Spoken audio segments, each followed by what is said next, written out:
Alhamdulillahirabbil alamin. Muji syukur kehadirat Ilahi Robbi sarta neneda anu didorong ku galih-galih anu wening. Sarta mugi-mugi Allah Subhanahu wa taala nibankeun kurnia ka alam dunya. Ngucurikeun rahmat sareng salamna ka junjunan alam baginda Nabi besar Muhammad sallallahu alaihi wasallam. Katut ka kulawargi miwah sahabat tubugi ka panganut anu taat ka anjeunna. Nuhun Gusti dipasihan kanikmatan. Nikmat. Lah, sanajan seserian oge da puguh sagala eueuh, da puguh sagala teu aya. Ieu salaki cep jamar kupingkeun. Seri teh kudu loba duit, seri teh kudu loba rezeki, seri teh kudu loba harta, seri bungah teh kudu loba bana. Ari urang sagala eueuh. Bujeng-bujeng cara dengen-dengen imah gedong hade dangong bari sigrong. Mobil herang zaman ayeuna awor ngaranna oge Honda Accord. Tempo belah ditu tatangga geus kabeuli TV berwarna. Tuluy sing salse nya ditananya. Tuh di ditu geuning aya istri donto geus kabeuli video. Ari urang tiba heulangan transistor. Geus lah. Lebah dieu maneh teh masih keneh kosong. Ci ka dieu. Cai heula. Salse. Abang ulang ngalawak maneh. Mumpung di luar hujan keur gede. Urang keur salse. Dina rumah tangga tinimang dipake ngawangkong anu teu puguh meuning dipake diskusi leleutikan masalah agama. Lamun ayeuna akan sok sering ngagak-gak bari sagala eueuh. Ieu bisi hayang apal. Jadi jalma teh kudu sabar.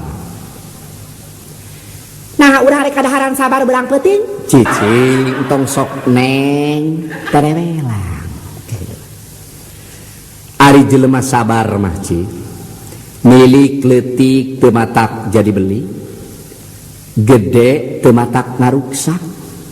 Teh rejeki sanajan saeutik bari mahi teu mangaruhan kana cekcok dina rumah tangga. Tapi geuning cek sisiniran ari Sinen kaliki sareng hanjuang kejo diganti ku bulgur. Lalaki eueuh kahayang teu nenyo usaha batur. Sisiniran goreng patut nu kitu mah. Lamun aya sisiniran kitu dibalasna kieu. Tangkal cabe dituaran samangka jadi di darat. Teh. Awewe nu panas baran cilaka dunya akhirat. Ari kitu panas baran teh panyakit anu ngabahayakeun. Coba dieu urang sase. Jalma teh kudu sabar. Keur jalma sabar taya kaseber. Lain sabar bari henteu ikhtiar. Hartina sabar mah mikreuh ngeureuyeuh sanajan bari pateuh teu keuna ku ayeuna. Teu nguyung kalbuna gorejag manahna daek usahana ku jalan anu pinter, wanter, kalawan ngaharepkeun neangan rezeki anu saeutik bari jeung halal. Asarek asup ya kana hate. Oh nya tangtu. Sok. Dina rumah tangga bawel cerewet lantaran kurang rejeki. Lamun aya awewe sok bawel, tete nyerag, berowit, rujit dina rumah tangga. Lantaran rejeki berarti encan jadi awewe dina ka rumah tangga anana. Ai manehna ka urang make abrikeun. Yo cici lain abrikeun opbowen kritik sehat. Tuluy. Kieu bisi mana hayangnya. Teu saeutik jelema sok daek ngarampok, wani ngagarong, luas nyopet. Telenges ka sasamana, tega ka dulurna. di mana ieu panyakitna lantaran tina teu sabar neangan rejeki ku jalan nu halal. Di istri nepi ka sok luas ngajual diri, ngahina awak sorangan, bari petak kitu teh deui teu lesot tina balangsak, teu pegat tina malarat. Cenah menang untung tina jalan anu enteng tegesna mujur tina hasil usaha anu teu akur jeung batur. Nah bakal jadi kanikmatan tina usaha anu diharamkeun ku agama. Tangtu moal. Akhirna kumaha? Ku batur diancunan, ku tatangga dipika ngewa, ku pamili dipika izin, malah dicap disebut cek umum nama disebutna kupu-kupu peuting. Da moal daek lamun wanita geus poho ka temah wadi, geus poho kana dirina boga julukan ngaran Kunti moal daek. Padahalnya tek dengekeun Kunti gorowong tongongna ieu mah lain Kunti nu gorowong tongongna tapi gorowong eueuh keimanan jeung kayakinan kurang kasabaran dirina. Asa rek asup perasaan? Heeh, eta cici. Ari asup pada ngeunah pugu oge kana hate teh. Nya tangtu. Sok lempengkeun caritana. Oh. Asa ngeunah ieu meung penghujan gede. Sok cicing. Jadi tetela akibat manusia teu sabar teh sok ngajadikeun kana arah. Karti anu gering kudu sabar yen eta teh musibah bari dibarengan ku ikhtiar. Jadi urang teh kudu nyerah kana takdir. Salah. Ieu maneh salah wae nyarita.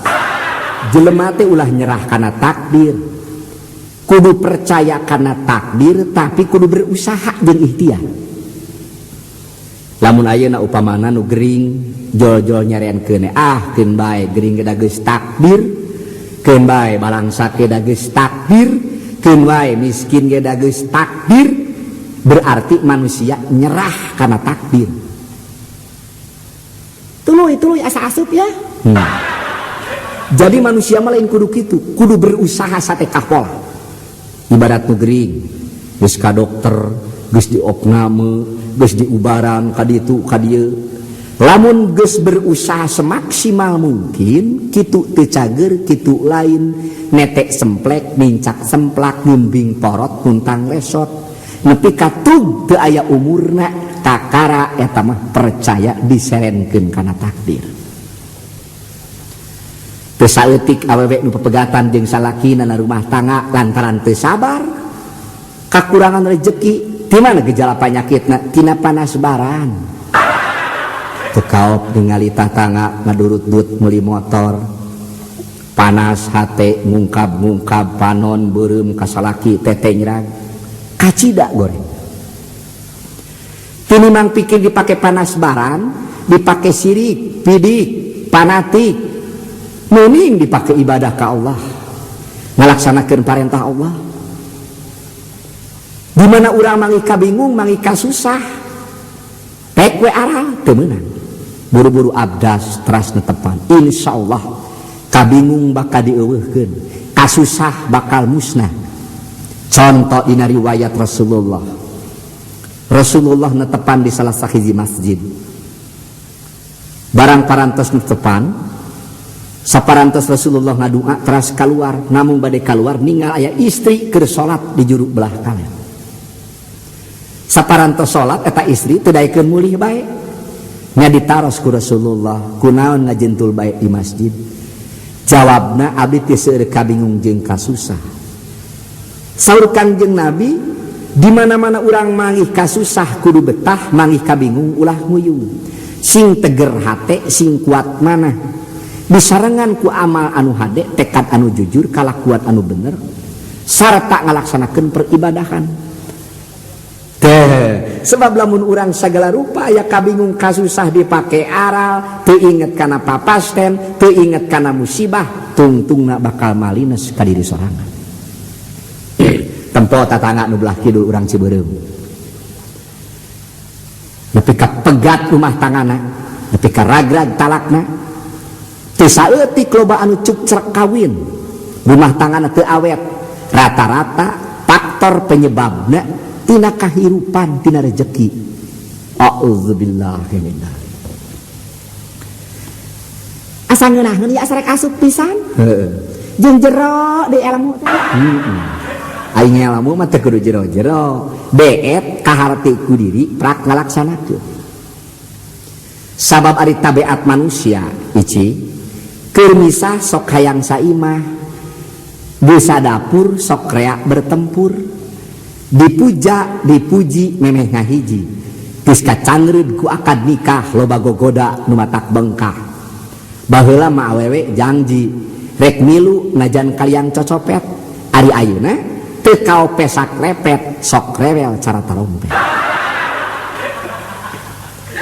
karasa kana diri heuh basa bulan anu itu tatangga belah dinya mencit hayam sakitu nyaho mencitna ka ambe ngagorengna sugan mere ceker-cekerna ka urang teh mani lapur pisan lakeuk deui Gusti ta ulah ngalawak cicing ulah ngalawak tuluy kumaha heuh tatangga teh mencit hayam makanya hayam jago hayam jago jaba gede jaba jalak aduh kahayang teh atunya ari teu berat mamere cekerna teu berat mere huluna teu berat mere jangjang lah urut sinen mah beda pangsiunan sinen tuluy kahayang teh atuh ka urang teh nawaran kitu bili parai ngaraosan buluna meni eueuh basa-basa acan nah hari teh geuning akang teu nyaho keur ka mana acan balik akang harita ti kantor geuning akang balik pas sore bawa pacul ti kantor terus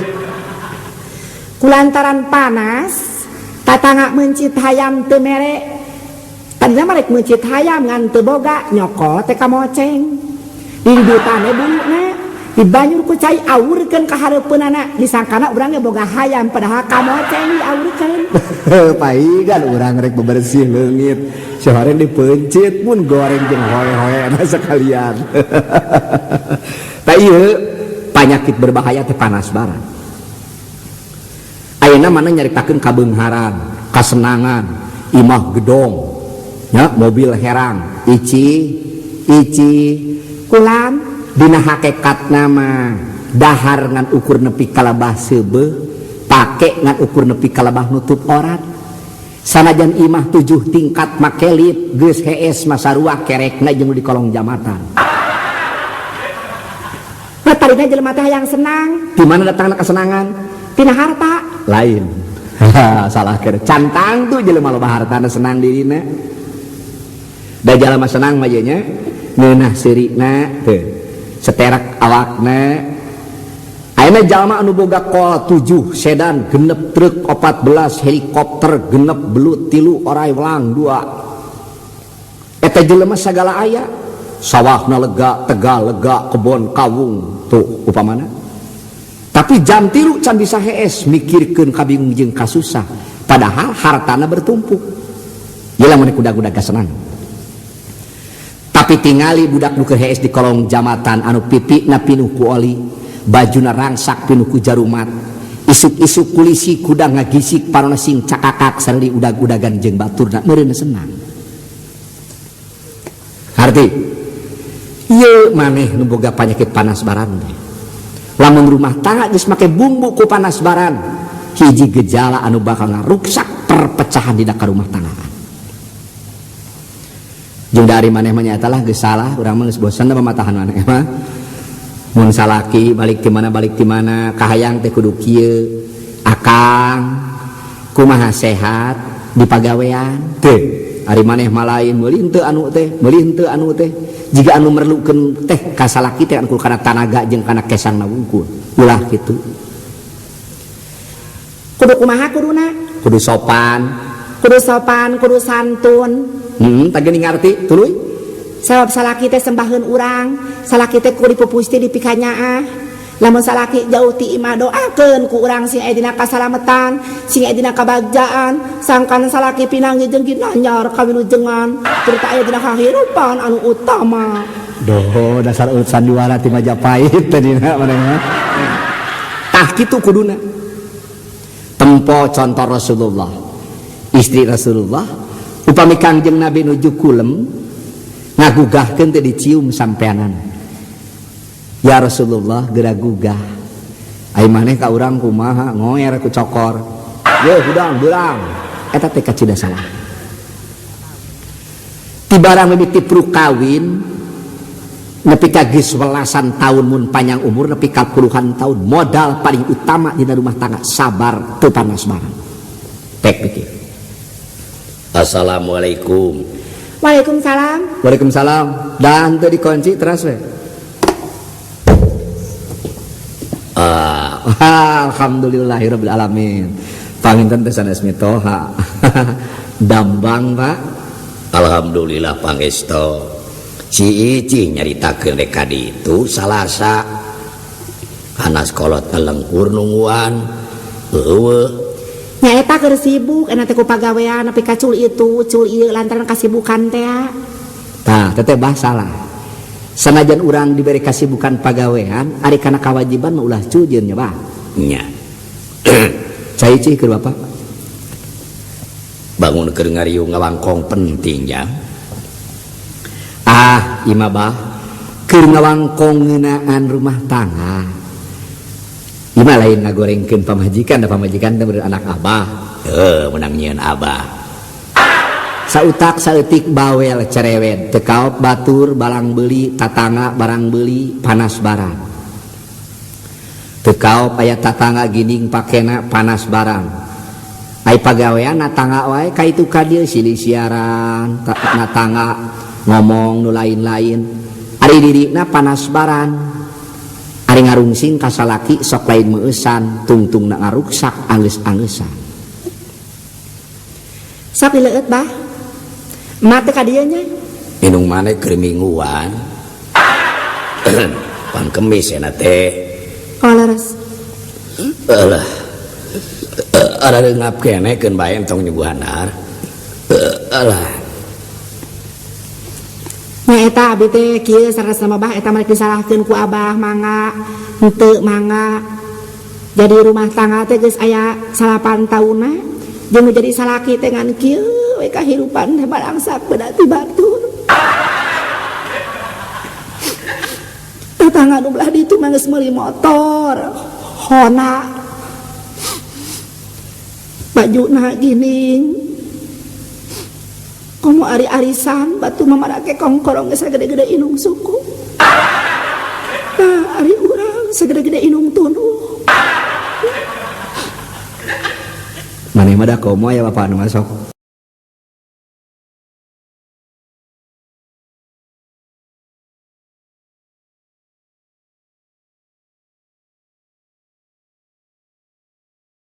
Maneh mah komo ya Bapak anu mah da nyangakeun kumaha abah eta mah. Adi mah papatah mah da cukup. Senjata paling utama sing sabar sok abdi teh kitu. Da abdi ge bae nya adi mah sumpah apa masih kekean bener adi. Abdi ge usaha mah ya Allah ya Rasulullah asa kurang kumaha banting urat. Kaditu kadi ngan meureun dipercaya rezeki namung sakieu-kieuna. Ari ceuk pamangi abah mah kieu Ici. Jeung maneh Mar Sumuhun. Sabenerna mah nu salah teh maneh. Kabdi? Heuh. Tuh nya. Nah jadi bukti terbuka. Nah kumaha kitu bah? Dia dicaritakeun ku si Ici. Anak abah nu cikal mah boga salakina teh keur maalus rupana, beunghar harta bandana, mobilna herang, gedong sigrong hade dangong, usahawan jutawan. Kakolot ge teu sidikna 2 bulan sakali ngirim kopi, ngirim gula, mantega susu jeung duit tina amplop. Ari dipikir-pikir masih Ici mah goreng sisitna teh sisit kadal. Boga salaki ka ujang teh. Ngan ukur ngaula we kawas jadi babu nyiseuhan baju salaki sasapunggal poe ngurus rumah tangga. Ari kahirupan dina rumah tanggana atung-atung eneh ae. Hatur nuhun bah. Abah parantos tiasa sasangem kitu. Abdi moal nyebatkeun abah kasarung da abah mah kolot. Ari kolot teh tangtos asak jijihan geus luas lega pangalaman. Tapi kupingkeun ku abah. Abah nikahkeun putra abah ka abdi ngaha didasarkeun kana kabeungharan, kana kamewahan dunya, kana kasenangan, bari jeung diimplik-implik ku nunggu-nunggu teu kenat-kenat pamere ti anak minantu. Magali sedang tujuan rumah tangga anu utama hiji kolot teh kudu bunga.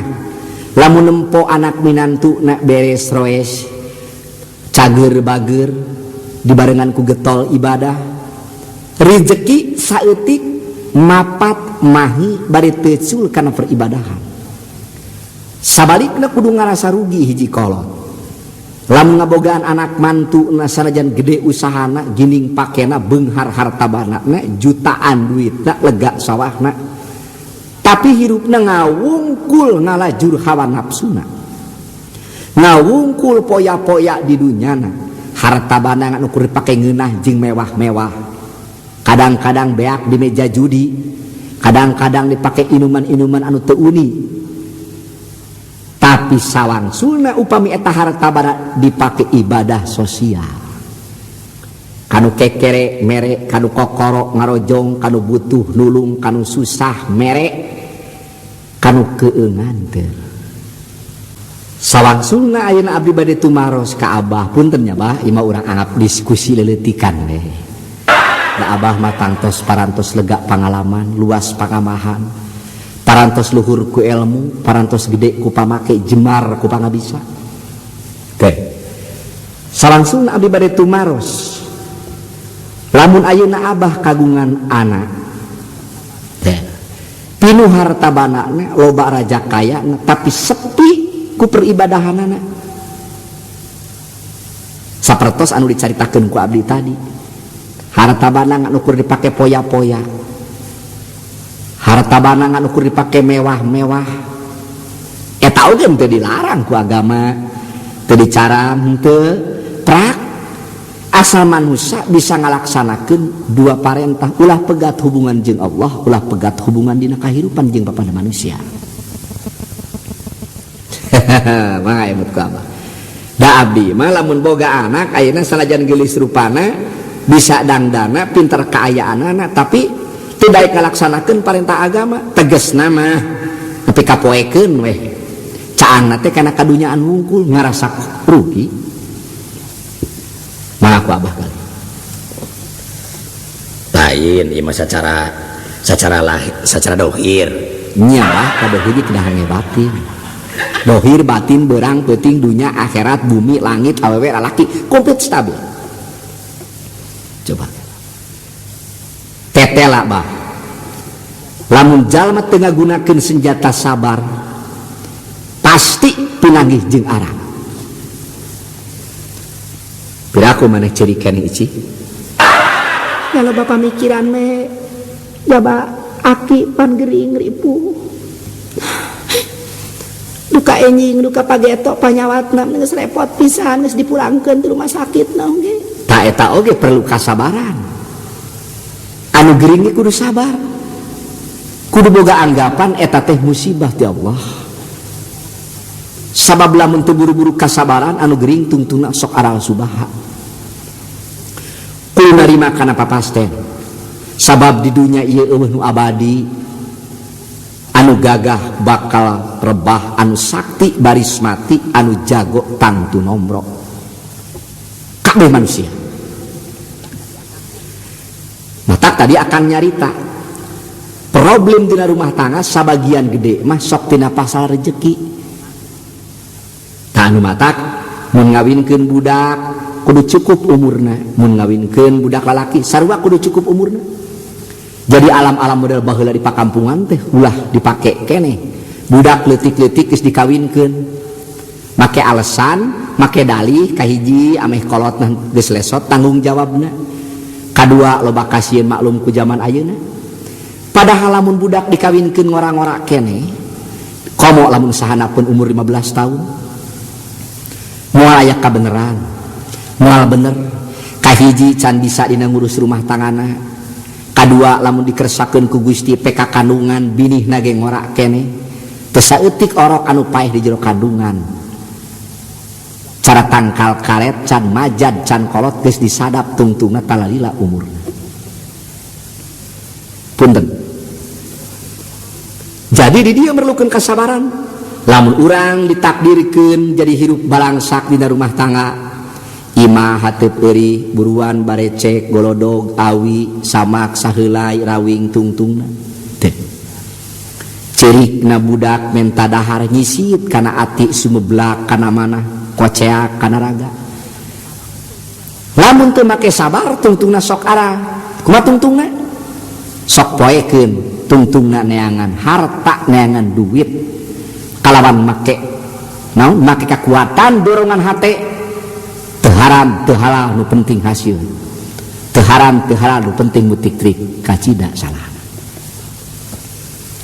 asa bener carita ujang teh nyelap kana hate teh. Jadi punten tapi nya hiji kolot lamun boga anak rumah tanggana sagala eueuh tapi getol ibadahna tapi beres-beres rumah tanggana kudu bunga bah. Lamun kolot bunga nangan ukur pedah dikirim unggal bulan ku anak minantu unggal tahun barang kirim anakna beunghar anakna senang tapi cul kana ibadahna eta kacida salahna tojanya jeung kanyataan. Jadi kudu nyumponan kecap paribasa kolot mah ningali cager bager anak mantu geus gorejan mana kartos nya dipikir-pikir mah maneh nu salah teh Ici matak dina rumah tangga teh ulah sok lobana tangga ulah sok loba liar anu teu puguh nya ari liar anu matak manfaat mah dan nu penting mah geuning nya mah ka abahna ge belang asa caang silih pikanya na rumah tangga teh tah ieu bah sabeda deui aya kabogoh jeung nyaah mah hari bogoh mah 2-3 bulan ge laas tapi ari ka nyaah mah nepi ka sok aya babasaan di rumah tangga kajeun nepi ka pakotrek teuteuk nepi ka boga sumpah hayang maot babarengan lantaran garis gedena geus katalian ku ka nyaah nyata dibarengan ku sabar teh coba pe imah gedong 3 tingkat mobil herang dahar sagala aya teu saeutik eta teh tapi kacirina awewena teh ceking begang ya pagawean batuk salaki langka balik coba bandingkeun jeung nu hateupna eueuh dahar nangan ukur jeung teri jeung sambal dicoel ku jengkol ngora pamajikan montok salaki bedas sanajan sagala taya dabongan boga kasabaran anu nyata ngalaksanakeun papagon agama pasti pinangih bagja komo lamun salaki balik di mana-mana pamajikan geus carewet deng terewelang nyaritakeun rezeki batur ulah ayeuna kudu kumaha atuh carana pamajikan teh nah ulah barang penta ka salaki lain ulah barang penta ka salaki cih punten bah rak barang penta mah geus wajar awewe ka salaki da sok aya kahayang ngan menta teh kudu disaimbangkeun jeung daya kamampuh salaki mun salaki sabulan gaji nangan ukur 30.000 barang penta teh anu bangsa harga 7.000 8.000 sabab lamun awewe ka salaki barang penta teu disesuaikeun jeung daya kamampuhan lalaki saeutikna sarua jeung ngalatih jahat lamun nyampak di salaki anu teu kuat iman bener jang bener tah bener kitu idungna ge baheula keheula bah bener ayeuna we pamajikan ka salaki menta geulang sapasang lantaran tatangga anyar keneh tas meuli ti toko mas ari salaki usahana ngan ukur pepuluhan ribu ari geulang sapasang teh teh lamun 10 graman ge geus 240.000 salakinya ka pamajikan gede-gede nama sok sieun pepegatan leutik-kanana sok sieun kecewa hate pamajikan sok sieun raheut rek ngalaksanakeun duitna eueuh tapi kanyaah ka pamajikan gede timbul kahayang joro-joro datang nafsu iblis datang nyuruh setan ngajirim telinga hiji dina awak alus-alus nangan ukur nepi ka lebah unjam pinjem duit renten goreng-gorengna nepi ka wani ngaruksak ngagalaksak kana barang nu sejen karti batungtung le rajin teh pamajikan rimil ku emas-emasan jeung perhiasanana tapi akhirna salakina karingkus kun berwajib ditahan diasupkeun ka tapanyara di dieu mata kurang kudu nyerep kana batin nyaahna dina rumah tangga tinimbang dipake ngawangkong anu teu puguh nyaritakeun kabeungharan deungeun sirik pidi ku rezeki nu lian meuning dipake diskusi leuletikan masalah agama. Naon urang teu bisa naon fardu wudu tanyakeun ka salaki teu bisa fardu salat tanyakeun ka salaki nah salat duha nah salat tahajud teu bisa jampe anu tanyakeun ka salaki terus diskusi antara salaki jeung pamajikan menuju kana kesejahteraan di dunia kana kamanfaatan kamaslahatan di akhirat. Tanyakeun ka salaki kumaha fardu ieu nyampak teh salaki ge teu bisaeun kumaha tah pamajikan teu bisa salaki teu bisa. Madrasah terbuka di mana-mana milu mingguan pengajian anu rutin. Coba pikir. Ilmu tuntut dunia siar ibadah geura lakonan laluasa waktu sapoe sapeting 24 jam kabeh ku urang nu 24 jam kari ngamanfaatkeunana. Bener dasar ujang mah urut santri. Aya tilah santri mah sanes abah. Ieu mah abdi mah nyarios mah anu karasa ku salira anu kaharti ku diri sebab anu katingali ku tetempoan abdi sabagian gede anu pepegatan dina rumah tangga teh nu jadi faktor penyebab dina masalah rezeki. Aduh bade sebel kalau awewe sok panas baran eta resep ka awewe mah anu keun bae akang rezeki sakieu oge teu aya ngeunah atawa kieu jig wae akang init jig datang hol oge ulah kitu mah ulah. Tak abangan salah wae tak make kolot oge. Lalaki seboga pamanggih cenah paling ngeunah lamun pamajikan geus indit jig datang hol tara dicarekan jan teu balik 5 peuting. Da abdi mah lamun kitu ku pamajikan teu ngeunah asa dilapurkeun.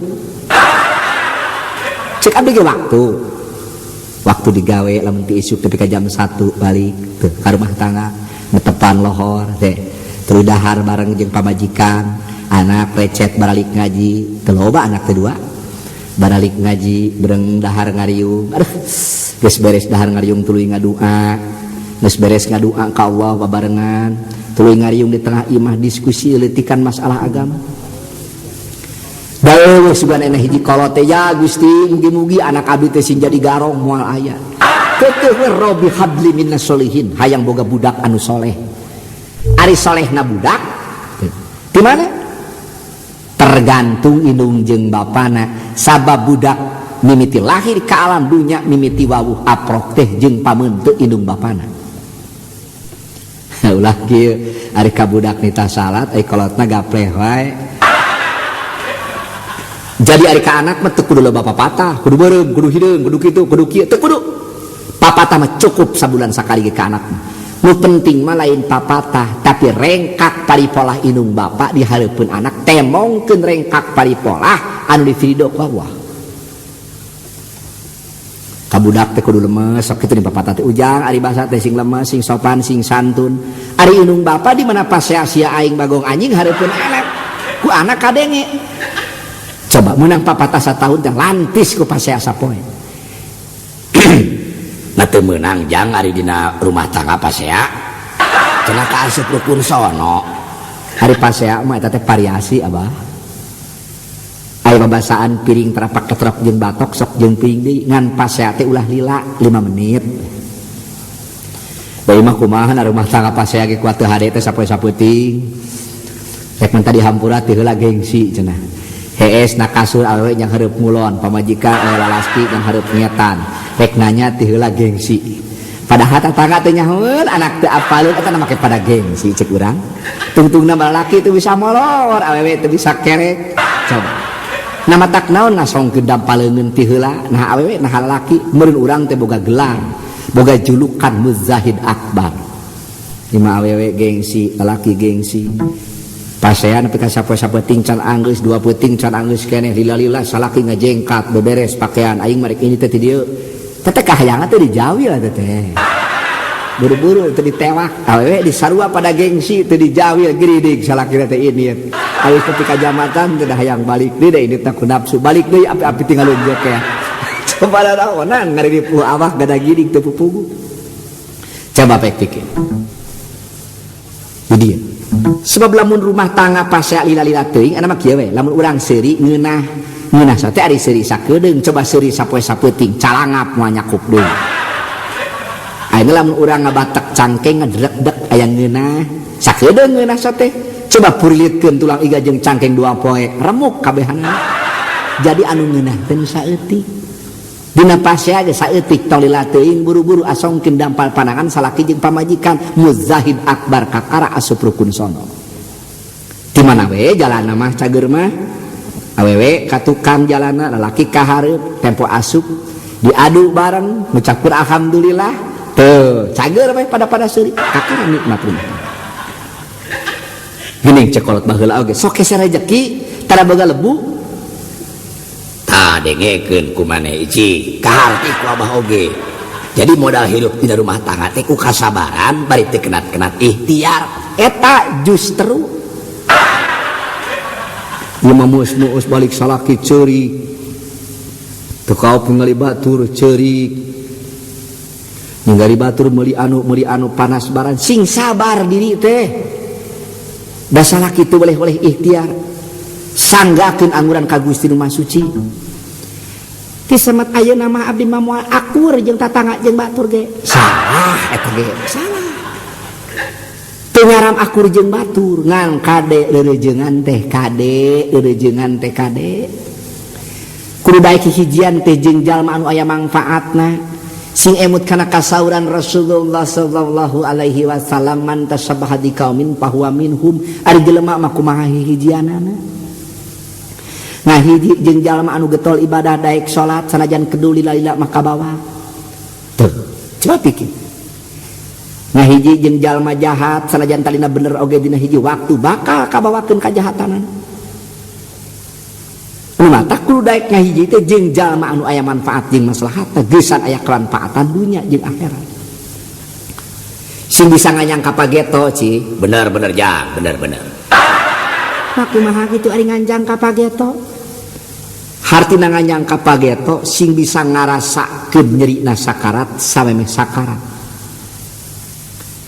arti laras lamun leumpang teh mah memeh leumpang dipikiri heula sing tarapti nangalengkah bisi titajong sing ati-ati dina leumpang bisi kacugak anggangkeun picilakaeun tujukeun bebeneran dibarengan ku itikad niat anu suci murni